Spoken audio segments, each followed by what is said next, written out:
Hello, everybody. You know, today is the feast of St. Benedict of Nursia, and maybe that name isn't familiar to all of you right away, but for us religious, it's a very, very familiar name.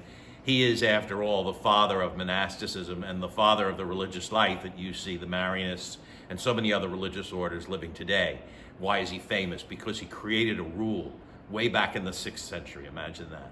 A rule which means a constitution for the way his monks would lead their lives. And this rule governed everything from prayer time to work and study, to relationship between a religious superior and the religious men and women under his or her care, even to the hospitality to guests that came to the monastery.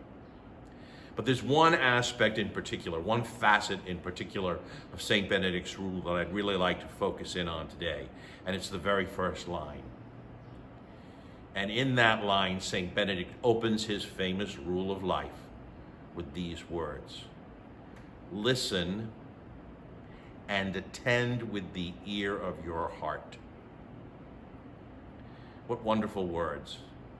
And if you ever wonder how someone from the Middle Ages, how someone from the 6th century could be relevant to us in the 21st, it's right there. Listen and attend with the ear of your heart. We do too little listening to one another. We listen too little to the facts. I think because our lives are so busy, we listen too little to God.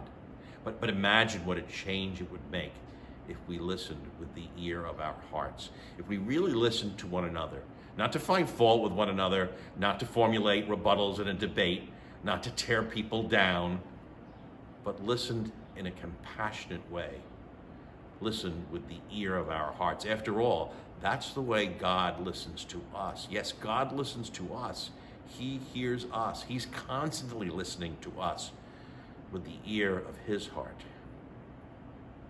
So today, as we celebrate this great feast in the church, the feast of St. Benedict, let's think a little bit more and try to practice a little bit more, listening compassionately to one another, listening to one another with the ear of our hearts.